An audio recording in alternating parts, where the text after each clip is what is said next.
দ্বিতীয় দিনের মতো পাল্টাপাল্টি তীব্র সংঘাতে জড়ালো ইরান ও ইসরায়েল। বাড়ছে পরমাণু যুদ্ধের শঙ্কা। এখনো কেন চুপ আরব বিশ্ব?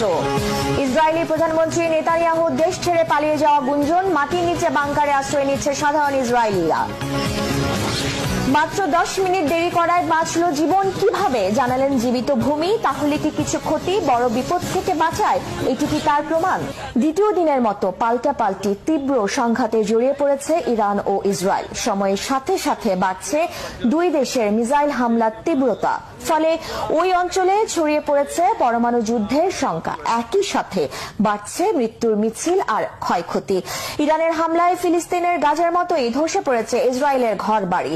ইরানের পরমাণু অস্ত্র তৈরির হুমকি শেষ না হওয়া পর্যন্ত দেশটিতে হামলা চালিয়ে যাওয়ার হুঁশিয়ারি দিয়েছে ইসরায়েল। ভয়াবহ জবাব দেয়া পাল্টা হুমকি দিয়েছে ইরানও। দুই দেশের এমন সরাসরি সংঘাতে জড়িয়ে পড়ায় প্রশ্ন উঠেছে, ইসরায়েল কেন ইরানের উপর হামলা চালালো? আর এখনো কি চুপ করে দেখবে আরব বিশ্ব? কি বলছেন বিশ্লেষকরা? ডেস্ক রিপোর্টে আরো জানাচ্ছেন রিফাত জামান। রক্তের বদলে রক্ত, চোখের বদলে চোখ। প্রতিশোধের আগুনে জ্বলে ওঠা ইরান এমন ঘোষণা দিয়ে পাল্টা আঘাত হানল ইসরায়েলে। আর তাতে ফিলিস্তিনের গাজার মতোই মাটির সাথে মিশে গেল ইসরায়েলের বহু ঘরবাড়ি। ক্ষতিগ্রস্ত হয়েছে আরো বহু স্থাপনা।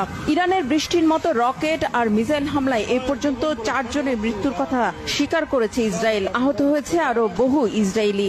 যদিও মধ্যপ্রাচ্যের বিশ্লেষকরা বলছেন, ইরানের ব্যাপক হামলায় ইসরায়েলের মৃত্যু ও ক্ষয়ক্ষতির প্রকৃত সংখ্যা আরো অনেক বেশি। তবে ইসরায়েলের গণমাধ্যমের উপর কঠোর বিধিনিষেধ থাকায় দেশটিতে ঠিক কতজন মারা গেছে তার সঠিক তথ্য পাওয়া যাচ্ছে না। পর্যন্ত 78 জন নিহত হয়েছে, আহত 300-রও বেশি। তেহরানের মেহরাবাদ বিমানবন্দরে আগুন দেখা গেছে।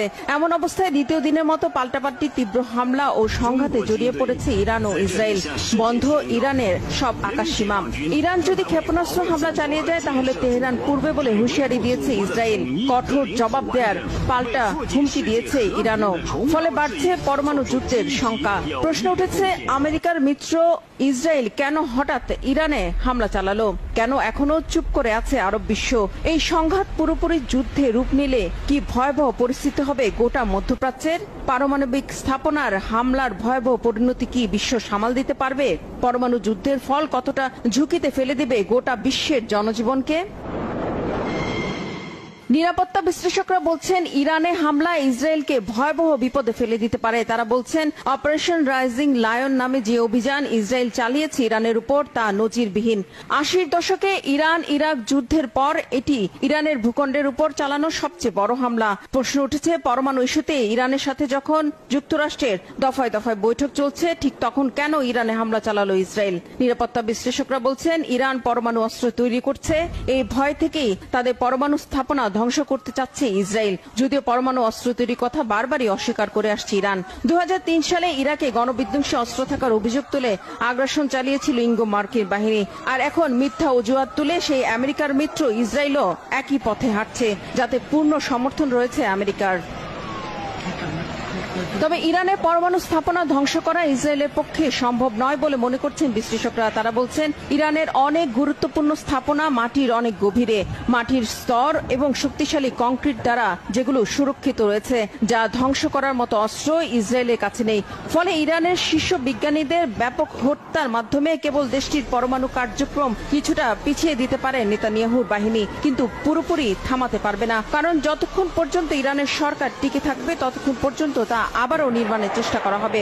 শুধু তাই নয়, গোটা মধ্যপ্রাচ্য জুড়ে হুতি, হামাস, হিজবুল্লাহ সহ ইরানের শক্তিশালী সশস্ত্র সমর্থক গোষ্ঠী রয়েছে, যা ইসরায়েলকে ঝুঁকিতে ফেলে দিয়েছে। একই সাথে মধ্যপ্রাচ্যে থাকা আমেরিকান সেনাদের জীবনও হুমকির মুখে ফেলে দিয়েছে ইসরায়েলের এই পদক্ষেপ। প্রশ্ন উঠেছে, এখনো কি আরব বিশ্ব চেয়ে চেয়ে দেখবে? নিরাপত্তা বিশ্লেষকরা বলছেন, নগর পুড়লে কি দেবালয় রক্ষা পায়?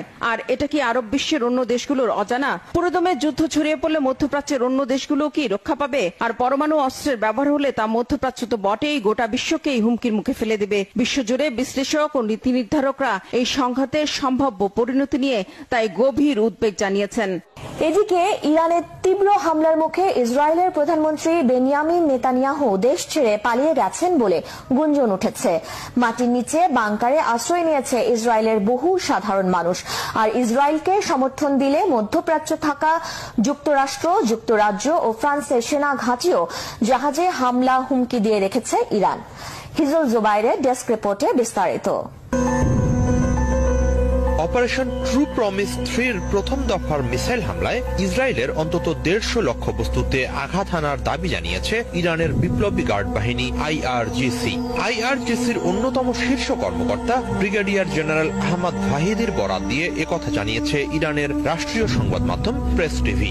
ভাহিদি জানান, ইসরায়েলের আক্রান্ত ওইসব লক্ষ্যবস্তুর মধ্যে কৌশলগতভাবে খুবই গুরুত্বপূর্ণ বেশ কিছু সামরিক ঘাঁটি আছে। এদিকে ইসরায়েলে চলমান এই হামলা সহসাই থামবে না। জায়নবাদীদের চরম শিক্ষা দিতে পাল্টা হামলা অব্যাহত রাখার ঘোষণা